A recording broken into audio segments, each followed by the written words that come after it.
السلام علیکم، پاک ٹی وی 24 کے ساتھ میں ہوں شاہر اکنواس۔ ناظرین، پچھلی کوئی ایک دہائی سے دن رات یہ کہا جاتا رہا کہ اسرائیل اور بھارتی ملٹی نیشنل کمپنیز اور بیرونی طاقتیں عمران خان کو فنڈ کرتی رہی ہیں تاکہ پاکستان کو یہودیوں کی غلامی کا طوق پہنایا جا سکے۔ مولانا فضل الرحمان ہو، مریم نواز ہو یا پھر زرداری صاحب ہوں، اس چورن کو پانی پوری میں مکس کر کے عوام کو کھلاتے رہے ہیں۔ بالآخر اچانک سے عدالت کے حکم کو پامال کرتے ہوئے الیکشن کمیشن نے صرف تحریک انصاف کی ممنوعہ فنڈنگ کا فیصلہ سنایا، جبکہ پاکستان پیپلز پارٹی، مسلم لیگ نون اور JUIF کو پیار کی تھپکی دے دی گئی۔ لیکن ناظرین، الیکشن کمیشن کا فیصلہ شاید اتنی جلد بازی میں لکھا گیا کہ وہ اسرائیل اور بھارتی ملٹی نیشنل کمپنیاں تو گم ہی ہو گئیں، جس کا چورن عوام کو بیچا گیا۔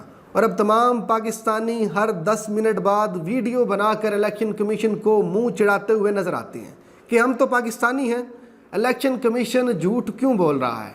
ناظرین، اللہ کی قدرت ہے کہ PDM جتنا زور لگا کر سازش تیار کرتی ہے، اتنی ہی شدت سے وہ سازش گلے پڑ جاتی ہے۔ عمران خان کے خلاف فارن فنڈنگ تو ثابت نہ ہو سکی، لیکن نواز شریف نے اسامہ بن لادن سے بے نظیر کی حکومت کے خلاف ڈالرز لیے۔ مولانا فضل الرحمان لیبیا سے پیسے لے کر پارٹی چلاتے رہے، اور زرداری تو ماشاءاللہ ان کا اپنا کوئی ثانی نہیں۔ وہ بھی یہ بات سوچنے پر مجبور ہو گئے ہیں کہ اگر عمران خان نے پریشر بڑھا دیا تو ان کا کیا بنے گا۔ اگر بات کی جائے قانونی ماہرین کی رائے کے مطابق یہ چال الٹا PDM کے گلے پڑنے والی ہے۔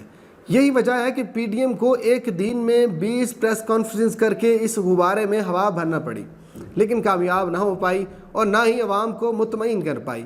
اب دیکھنا یہ ہے کہ PDM کون سی چال چلتی ہے، کیونکہ یہ آخری وار تھا جو عمران خان کے خلاف سالوں سے تیار کیا جاتا رہا، جو کہ بری طرح ناکام ہو چکا ہے۔ اور پاکستان تحریک انصاف کے ورکرز یہ کہتے ہوئے نظر آتے ہیں کہ یہ کیسا لیڈر ہے جو $50 اور $100 کا حساب دے کر بھی یہودی ایجنٹ ہے، اور دوسری طرف اربوں روپے بیرون ملک سمگل کرنے والے مسند پر بٹھا دیے جاتے ہیں۔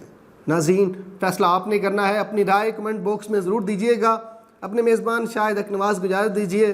اللہ نگہبان۔ ویڈیو لائک کرنا مت بھولیے گا، سبسکرائب بٹن پر کلک کریں اور بیل کے نشان پر بھی کلک کریں تاکہ ہر ویڈیو آپ کو مل سکے۔ اپنا خیال رکھیے گا۔ اللہ حافظ۔